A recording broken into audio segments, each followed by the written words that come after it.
Hello मित्रों, कैसे हो। बीके सोशल ज्ञान में आप सभी लोगों का बहुत बहुत स्वागत है। मित्रों, आज हम बात करने वाले हैं मुख्यमंत्री बाल सेवा योजना के विषय में, जो हमारे उत्तर प्रदेश में चालू की गई है।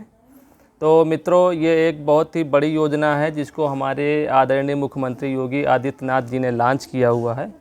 तो ये अनाथ बच्चों के लिए बहुत ही बड़ी योजना साबित हुई है, बहुत ही एक अच्छी कारगर योजना साबित हो रही है। तो बहुत सारे लोग ये सोचते हैं कि इस योजना का लाभ हम कैसे लें और इस योजना के लिए कौन कौन से कागजात की ज़रूरत पड़ेगी। तो उसी से संबंधित ये आज का वीडियो है। इसमें हम पूरी डिटेल से आपको जानकारी देंगे कि इस योजना का लाभ लेने के लिए आपको कौन कौन से कागज़ की आवश्यकता पड़ने वाली है। तो मित्रों, उससे पहले अगर आप हमारे चैनल में नए हैं, पहली बार विजिट किए हुए हैं, तो हमारे चैनल बीके सोशल ज्ञान को लाइक एवं सब्सक्राइब करें, जिससे कि आने वाले वीडियो आपको आसानी से उपलब्ध हो सके और आप उसका लाभ उठा सकें। मित्रों, जैसे आप लोगों ने सुना है मुख्यमंत्री बाल सेवा योजना, इसके तहत जो अनाथ बच्चे होते हैं उनको सरकार की तरफ से 2500 रुपये प्रति बच्चे को प्रति महीने सहायता राशि प्रदान की जाती है, जो कि प्रति महीने 2500 जोड़ करके 6 महीने में 2 किस्तों के रूप में आपको पैसा मिलता है। यानी जैसे 2500 रुपये प्रति महीने का एवरेज से जोड़ लिया जाए तो 6 महीने में लगभग 15,000 रुपये बनते हैं। तो आपके खाते में 6 महीने में 15,000 आएगी और इसके बाद फिर 6 महीने में फिर 15,000 आएगी। इस तरीके से आपके खाते में कुल 30,000 रुपये एक बच्चे के ऊपर साल में एक बच्चे के ऊपर आपको मिलने वाला है। तो जैसे किसी परिवार में 2 बच्चे हैं या उससे अधिक बच्चे हैं, अनाथ बच्चे हैं, तो इसका मतलब ये नहीं कि सभी बच्चों को इस योजना का लाभ मिलने वाला है। उस कंडीशन में सिर्फ 2 बच्चों को गवर्नमेंट इस योजना के तहत ले रही है और 2 बच्चों का रजिस्ट्रेशन करा के आप पर महीने 2,500 रुपये लाभ आसानी से आप प्राप्त कर सकते हैं। तो उसी के संदर्भ में आज ये वीडियो बना रहे हैं कि आप कैसे इसका लाभ ले सकते हैं, इसमें कौन कौन से कागज़ की आपको ज़रूरत पड़ेगी। तो मित्रों, इस योजना का लाभ लेने के लिए सबसे पहले आपको जो आपका संरक्षक है, जैसे मान लिया आपकी माता जी ख़त्म हो गई हैं, तो संरक्षक इस सूरत पे आपके पिताजी होंगे। मान लिया पिताजी ख़त्म हो गए हैं तो उन बच्चों की संरक्षिका माताजी होंगी। अगर मान लिया दोनों लोग ख़त्म हो गए, माता पिता दोनों लोग किसी कारणवश ख़त्म हो चुके हैं, तो इस कंडीशन में उनके जो संरक्षक होंगे उनका भैया भाभी हो सकते हैं, उन बच्चों का संरक्षक चाची चाचा हो सकते हैं, नानी नाना दादी दादा मामी मामा कोई भी हो सकते हैं, XYZ। तो उस संरक्षक का सबसे पहले इनकम प्रमाण पत्र की आवश्यकता होगी। आपको उनका आय प्रमाण पत्र बनवाने की ज़रूरत पड़ेगी। उदाहरण के जैसे मान लिया माता जी ख़त्म हो गई हैं, तो अब उस अनाथ बच्चे के लिए आपको पिताजी संरक्षक होंगे और पिताजी को अपना आय प्रमाण पत्र बनवाना पड़ेगा। तो उस आय प्रमाण पत्र में जो वार्षिक आय होती है वो 3 लाख के नीचे होनी चाहिए। ये भी बात ध्यान रखना बहुत ही आवश्यक है। जब आपका ये आय प्रमाण पत्र बन जाता है तो उसके बाद जो ख़त्म हो चुकी हैं माता जी हैं या पिताजी ख़त्म हुए हैं, तो उनका सर्टिफिकेट बनवाना पड़ेगा, मृत्यु प्रमाण पत्र, डेथ सर्टिफिकेट आपको बनवाना पड़ेगा। तो दूसरे नंबर पे डेथ सर्टिफिकेट हो गया, पहले नंबर पे हो गया आय प्रमाण पत्र। इसके बाद जो अगला कागज़ होता है वो आधार कार्ड होता है संरक्षक का, अथवा पिता का, या कोई भी संरक्षक हो, माता हो मामा हो, कोई भी संरक्षक हो, तो संरक्षक का तीसरे नंबर पे आपको आधार कार्ड लगेगा। इसके बाद संरक्षक का चौथे नंबर पे मोबाइल नंबर लगेगा। ठीक है, तो ये 4 चीज़ें हो गई। और इसके बाद जैसे आप एक बच्चे का ऑनलाइन तो अभी हो नहीं रहा, ऑफलाइन सारी इसकी प्रक्रिया है। तो अपने बच्चे का जिसका आप करवा रहे हैं रजिस्ट्रेशन, उसका आधार कार्ड लगेगा। जैसे दोनों बच्चों का आप करवा रहे हैं तो दोनों लोगों का आधार कार्ड लगेगा। और ये ध्यान रहे, फार्म जैसे आप 2 बच्चों का रजिस्ट्रेशन करवा रहे हैं तो रजिस्ट्रेशन दोनों का अलग अलग ही किया जाएगा।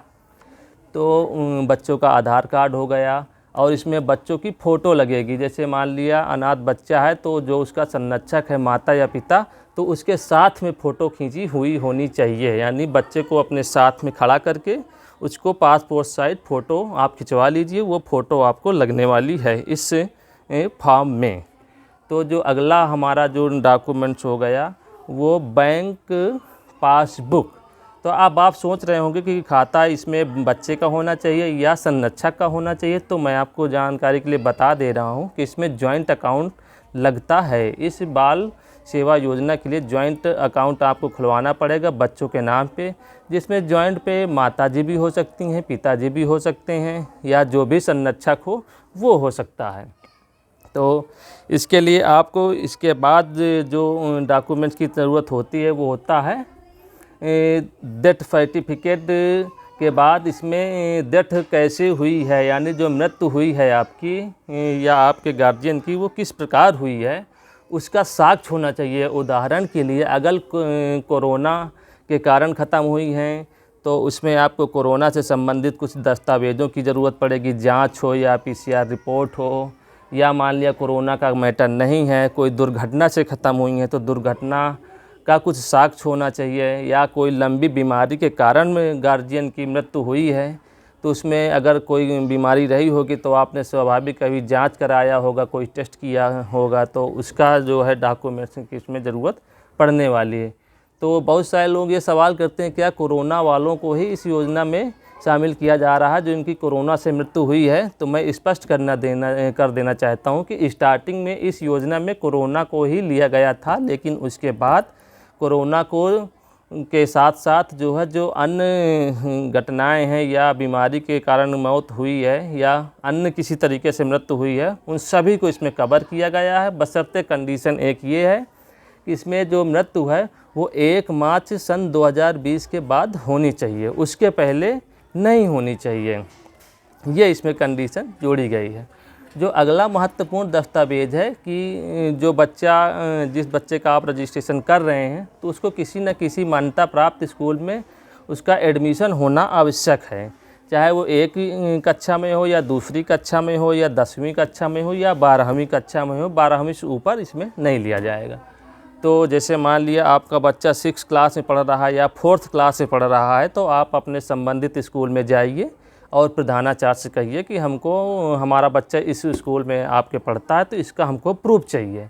तो उसमें प्रिंसिपल करते क्या हैं, अगर उनके पास स्वयं का लेटर पैड है तो उस लेटर पैड के ऊपर लिख देते हैं कि हाँ ये फला बच्चा है। जैसे मान लिया उदाहरण के लिए जैसे रमेश सनाप हो गया, गणेश, हाँ निवासी फला जगह, ये सब चीज़ें उसमें लिख दी जाती हैं। और उसमें जो विद्यालय है उसमें बच्चे का सीरियल नंबर यानी SR नंबर भी अंकित किया जाता है उस सर्टिफिकेट में, और उसमें जन्म तिथि भी बच्चे की प्रिंसिपल लिखता है।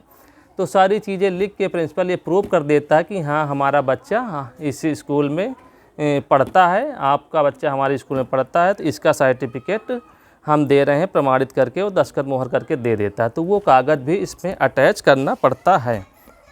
तो ये सारी चीज़ें हैं, सारे डॉक्यूमेंट्स हैं जिनकी ज़रूरत आपको पड़ने वाली है।